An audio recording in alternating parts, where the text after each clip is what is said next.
Bangladesh is currently witnessing escalating violence yet again, this time triggered by the death of student leader Sharif Osman Hadi, who succumbed to gunshot wounds in Singapore on December 18, 2025. Concerns over minority safety have intensified after a Hindu garment factory worker, Dipu Chandra was lynched by a mob in Maimansingh's Bhaluka Upazila on December 18th and 19th over mere allegations, still unproven ones at that, of insulting Islam. But what's important to note here is that Dipu Chandra, the Hindu man who was publicly murdered, had earlier taken refuge at a police station for protection. In fact, he was dragged by the mob from Bangladesh's police protective custody before he was brutally thrashed and killed. The mob beat him to death, stripped and tied his body to a tree, set it on fire as well, with some of the onlookers even cheering and videotaping the whole event. India strongly reacted to the barbaric lynching of Dipu Chandra, labeling the killing as horrendous and urged Bangladesh to bring perpetrators of the killing to justice. Meanwhile, Bangladesh has responded by arresting nearly 10 people, with Bangladesh witnessing one case of violence after another. The question that arises is, why is Bangladesh descending into utter chaos? Ambassador Bhashwati Mukherjee, former diplomat, is joining us live. Major General Gigi Dwivedi, Strategic Affairs Analyst, is live with us. Sumit Peer, Political Commentator, joins us live. Pathikrit Pine, Foreign Affairs Expert, is also with us in the broadcast. Ambassador Mukherjee, let me make a start with you first. What do you make of this recent turn of events in Bangladesh? What do you attribute it to? The first point I want to make, Uday, and thank you for including me in your debate, is that the very creation of Bangladesh was supposed to demonstrate that the Bengali culture and civilization and language is more important than religion, which is why it was supposed to be a secular nation, and Bangladeshi Hindus, Christians, Sufis all stayed back in this new nation in 71, which we helped to create, to demonstrate that partition was a farce. It was religion based, but Bangladesh's creation demonstrated that culture and civilization and language is more important than religion. What we see today here in the most tragic lynching, merciless lynching, and then headless torso being burnt alive, first the head on one side, torso on the other, tied to a tree, with one of the most barbaric crimes coming from a place which has been the home of my ancestors for 6 centuries, East Bengal, Dhaka. Maimansingh is an area which used to be Hindu majority earlier. To think of this poor young guy and his anguish of his family, and the fact that the co-worker who was Muslim has used the blasphemy law, as has often been used in Pakistan also, that you want to fix scores with a Hindu or with a non-Muslim in these countries where there are blasphemy laws, which incidentally is against the Universal Declaration of Human Rights. You just say that he has insulted the Prophet Muhammad and his fate is sealed. That's it. There is nothing you can do. In this particular case, this poor young man had taken shelter and the police handed him over, or the police could not protect him. So the question here that I am raising is that for how long can India, can West Bengal stand silent while people are being lynched and tortured and murdered in front of us? In a country that we helped to create in 71, because at that time, those people who are now lynching Hindus, etc., they were being massacred under genocide by the Pakistani army, with whom they are now very friendly. They are now hand in glove with India's enemies. So my question is, I'm sure the government is doing something about it, but some reassurance needs to be given to an increasingly anxious Indian public, particularly those in the neighboring states of Bangladesh, that there are red lines which Yunus should not cross. If he crosses those red lines, he must be told, at least privately, that we cannot. There are certain red lines. We will not allow him to cross. If he does that, the consequences are his. He can flirt as much as he wants with this bankrupt state of Pakistan and its equally bankrupt field marshal, but he better not try beyond the point to cross the red lines with us, because every such lynching is being watched and monitored all over India, but particularly in West Bengal, in Assam, in Bihar, in Jharkhand, in the Northeast. And we can't just keep quiet about it. It's not possible. We will have to tell him that either he brings law and order back and organizes elections which are fair, free, and inclusive. Right now, I'm told that the Awami League is leading by 60 percentage points over others. They have ruled out Awami League. In that case, Uday, we have to prepare ourselves as Bangladesh descends into anarchy. We Yes. have to decide what do we do Okay. about it, keep our Okay. borders. Vijay Dwivedi, do you believe this latest strife has to do with the upcoming elections? Is this a sign of what all is to come in the precursor to the polls in Bangladesh? What do you make of this and what do you attribute it to? Well, first and foremost, those of us who fought for Bangladesh and its liberation war and lost a good number of our comrades. It's a very sad state of affairs and very painful that it appears that a lot of these lives are not being recognized, or India's contribution is being wished away. And as Ambassador Mukherjee said, and because the whole Bangladesh war was to conserve and preserve the identity of Bangladesh, which was a Bengali culture, Bengali language. But ironically, very those people, the Pakistan army, they were responsible for genocide, which can surpass what Nazis in Germany. 3 million Bangladeshi nationals were murdered, 300,000 women were violated. And today, this young generation has forgotten the history and they are today hobnobbing, cozying up with Pakistan. And ISI is in full strength in the embassy, their embassy in Dhaka. There's a team of 6 ISA people who are actually part of the this current narrative. Of course, the radical elements are being encouraged by Muhammad Yunus, and it's a very complicated and complex situation. But I wish to make a couple of important points. First and foremost, Hindus were actually being discriminated. There was right in when I was in 71, we saw it, but it was very subdued, sublime. But today, it is very much in the open. Mere fact that from 23% Hindu population in 1971, today it has dropped to 8%. It tells a story by itself.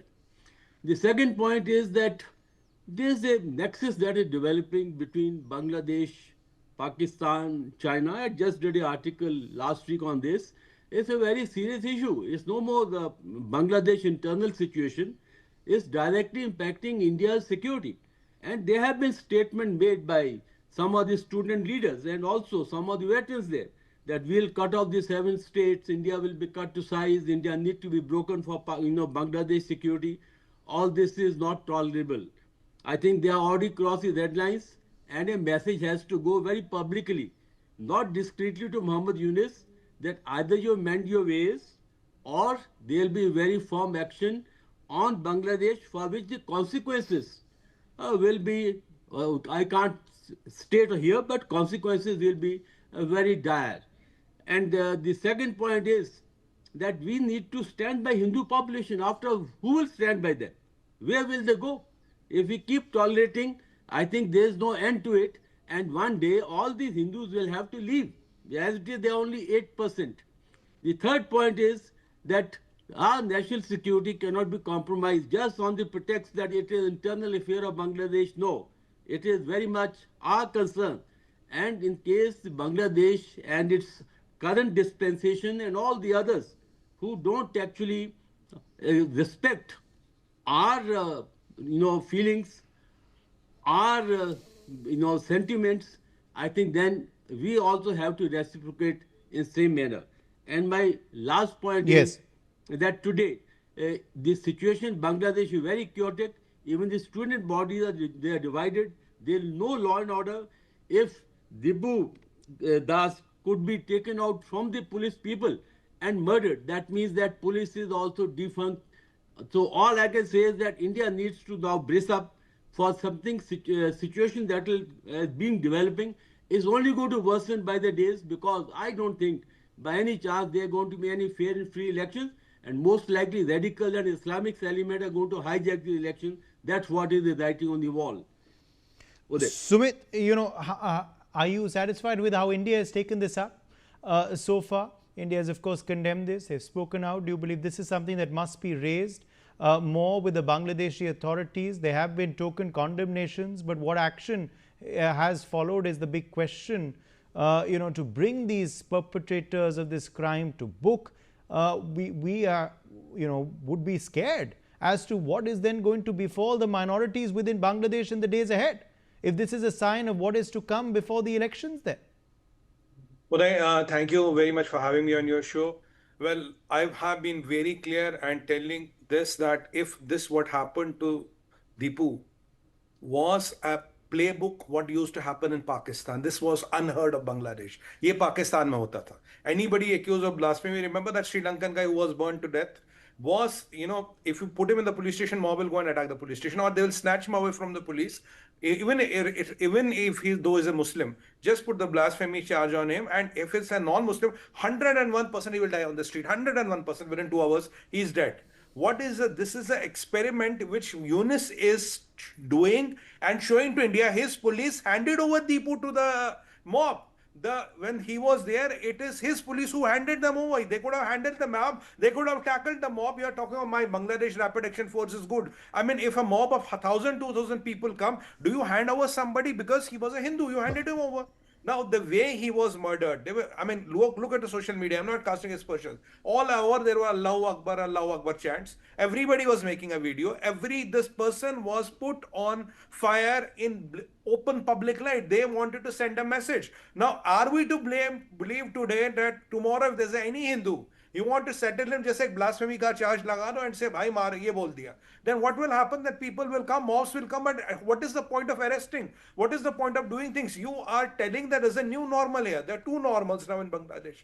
First, remember after we did Operation Sindoor, the jihadis who were killed, Mullah Munir was there and the politicians were there for the Namaz-e-Janaza.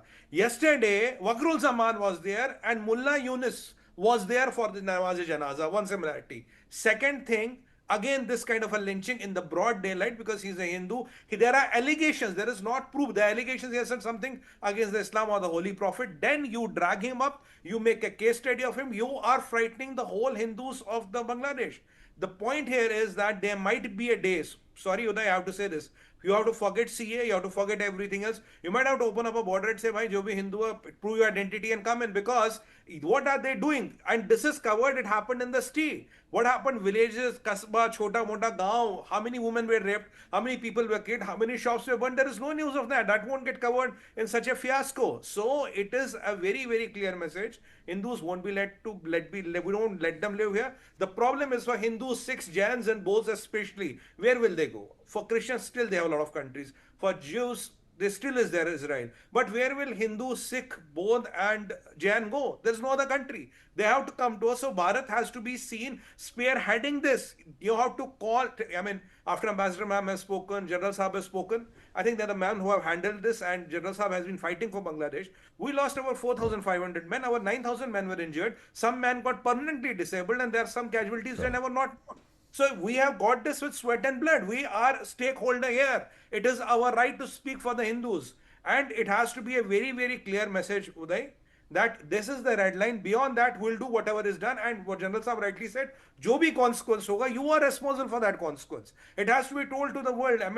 I think diplomatically, in between the lines, we have told this Yunus. Now, what is this Yunus saying? Look at his statement. We will be guided by the guiding principle of Hadi. Who was Hadi? Hadi was a jihadi. Hadi talked anti-India. Hadi talked getting half of my country into his country. He talked about genocide of Hindus. He talked about anything and everything what a Hafiz Sayyid will do. So what is difference today between Pakistan and Bangladesh? There, Hafiz Sayyid is a hero, Hadi is a hero there. Namaz-e-Jinnah happens, COS is there, politicians are there. Namaz-e-Jinnah happens, Yunus is there and the army chief is there. Then blasphemy allegation, get a person, burn him to death in the broad daylight. Exactly that is happening here. So I think the red lines are already blurred. He is challenging you. He is setting the new normal. And now, rather than saying that, Yunus is saying he is my guiding light. I am surprised in the nation of Mujibur Rahman, Sheikh Mujibur Rahman. When did Hadi become the guiding light? When did he become the beacon of Bangladesh? So is anti-India, anti-Hindu rhetoric the new line of Bangladesh? Is Greater Bangladesh the line of Yunus because Hadi was the architect of Greater Bangladesh? Is what Yunus is telling me कि भाई Greater Bangladesh is my new mission and project. And Yes. where am I?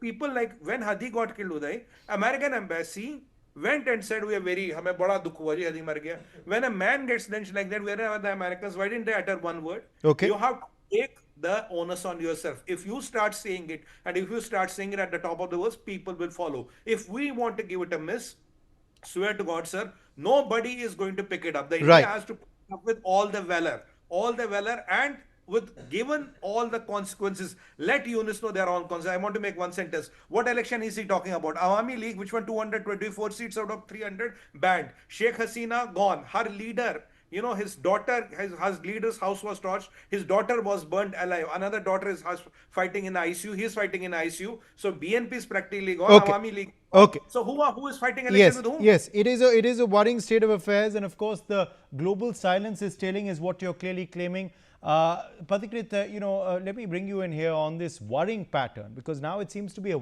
pattern. It's not an isolated incident or or one or two isolated incidents anymore, but it's a worrying pattern. What do you make of this pattern? Who do you believe is behind it? If this is how Bangladesh is ending 2025, what do you expect 2026 to be for this nation?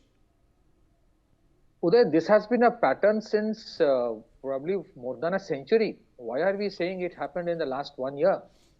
1946, Noakhali, the same thing happened. And I think, unfortunately, we have been terribly delusional as a country. I use the word delusional. That we thought in 1971, Bangladesh has changed. We have been delusional. In 1972 or 73, it was Mujibur Rahman who brought in the Vested Property Act, that no Hindu or no minority can sell their property and go. I know many people who sent their entire family to India, but they could not themselves come because of the Vested Property Act. We have been delusional totally that Bangladesh has changed and there is a feel-good factor. I am telling you something which is politically incorrect, that somehow, the ouster of Sheikh Hasina, unfortunate, but it has been a blessing in disguise, because we came to know what was simmering deep inside. For decades, we were into a la-la land in presuming that Bangladesh is not a problem. And that's why no major effort was meant or created for fencing the entire region. Even today, 600 to 700 kilometers remains unfenced, because somehow the West Bengal government is not giving the land. So who is delusional? We are delusional. And I am not surprised with what has happened with Dipu Chandra. It has happened for a century. And I'm saying it as somebody whose roots are just like of Ambassador Mukherjee. My roots are also in East Bengal and East Pakistan. So I know that the problem is with India. The problem is with our strategic thinkers for the last, say, 50 years, because what you see in the streets of Bangladesh is something that Pakistan has invested in for the last 50 years. Pakistan never gave up investing in the radicalization of Bangladeshi society, and that's why what you see today is the completion and closure of the Talibanization of the Bangladeshi society, why we were in a completely delusional environment that everything is fine with Bangladesh, they are a great ally of us. So Sheikh Hasina simply managed to a certain extent. She could not do beyond that. The entire society has got radicalized. My problem is this. Unfortunate it is that, but reality is also that there is a limit to what can India do to the Hindus of Bangladesh unless they themselves organize themselves. They have to organize themselves like the way the people in the hill tracts did for their own rights. Yeah, the government of India extended the Citizenship Amendment Act up till 2024 December, so that those who came after the incident happened, they can still get the citizenship in India. My problem is, if it succeeds, what is happening in Bangladesh, it would happen in West Bengal, it would happen in Assam, and even today, there is a singer in West Bengal, Lagnojita Chakraborty, ma'am might be knowing her. Lagnojita Chakraborty sang a song in Medinipur on Devi Durga, and she was stopped as to why she is singing a song which is not secular. She was literally beaten up. So my problem is, what is going to be the impact of it on India? What is happening in Bangladesh? So it is, Yunus is just a player. He has been sent there. He is on a duty. He is on a job. This election is not going to happen. So I'm saying that I'm sure the government of India, I have deep respect for the government and the diplomats and the strategic thinkers. But I would still say one thing. I think we have been extremely patient for the last 16 years. A couple of days back, their Bangladeshi Navy ship rammed deliberately a fishing trawler. It sunk. 5 people are still missing. So somewhere we have to set an example. This problem is not going to go away. Even if Sheikh Hasina goes back to Bangladesh, after 5 years, this problem will start again. So you need to have some kind of a demonstrable action. I'm sure the government knows what is to be done. It knows better than me. But somewhere, and I am telling you, we should not have our foot on the ground in Bangladesh, because certain deep state elements in the West wants Bangladesh to become India's Ukraine. We should not get into this trap. But we should fortify our borders, which the army is definitely doing. And we need to send certain messages, not simple verbal message, but demonstrable action that this is what is limit. Bangladeshis, these cowards, will keep on killing Hindus, because that's the only thing they can do. And they even killed certain Muslims who do not hold allegiance to their idea. There was a 7-year-old girl who was burnt alive. Her name is Ayesha. So the thing is that this radicalization is not going to change in Bangladesh. Let's not presume tomorrow Bangladesh will improve. My problem is what happens to Assam, what happens to West Bengal, what happens to certain other places. And that's why the SIR is so very important an exercise. But I think time has come that you send a message through action. Instead of, and I'm not saying we should get into a war, but that ship which rammed the Indian trawler, by now that ship should have been sunk. I might sound politically incorrect, but certain messaging has, otherwise they will keep on doing this. They are taking advantage of our patience and composure. We are a mature country, but they don't respect that. We must not forget one thing, Uday. Before 1971 and up till 1971, that was Pakistan. That was not something else. Right. Many of those actually fought against India in 1965 war. We must not forget that. Okay. I'll come back to you. Now, as far as, of course, these elections are concerned in Bangladesh, do you get a sense that, these incidents are only going to increase as the elections get closer, Ambassador Mukherjee? Is that your sense as well? Obviously, if the popular mandate is sought to be scuttled by any administration or dispensation, we see it happening in Pakistan as well. Bangladesh too, reports say perhaps that is what is going to happen. That is what is likely in 2026 politically for the country. Do you then believe that this arson, violence is only going to continue? But the worrying aspect also is that arson and violence can happen, but when people cheer it on, when people celebrate, that one begins to question as to what kind of society our neighbor has become. I think that those who cheered would have cheered always, but they would not win elections. Jamaat has never won elections, popular elections in Bangladesh. So I have a slightly different perspective here. I do believe that the Awami League has broad grassroots support still.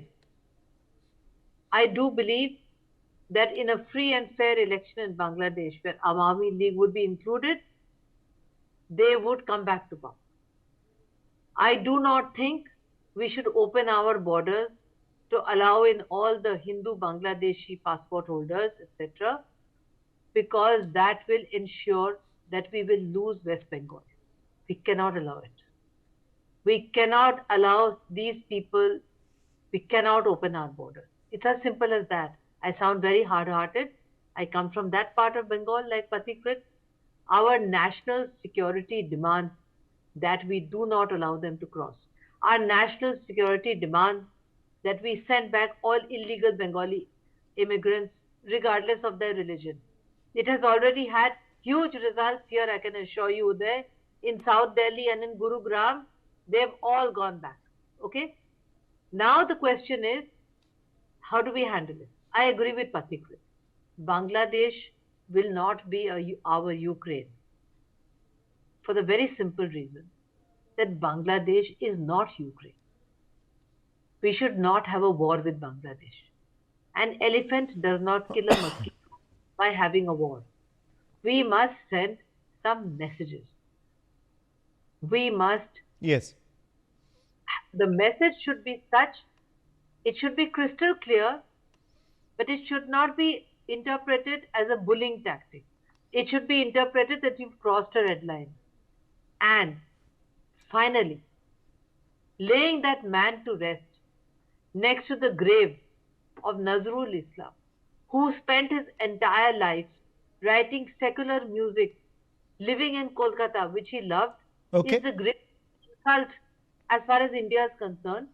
And what we need to do, Uday, honestly, is to make sure that not only no Bangladeshi crosses our border, we send back all illegal immigrants, and we make it clear to them that if we go in, we will carve out territory for ourselves Yes. where the Bangladeshi Okay. Hindus can live in peace. Okay. That- Okay. I'm afraid we've run out of time. Major General Dwivedi, 30 seconds to you. Last word. Yes, just 30 seconds. I think we need to look at the bigger picture, what is developing between Pakistan Army, Bangladesh Army and PLA in China. That's a very major concern. We need to refocus now on this trilateral, and it's very, very, I think, concerning. The 12 Pakistan Army delegations have visited Pakistan. The naval ship has docked at Chittagong. The bases are coming at in Lal Morni Hat. All this we need to take into consideration.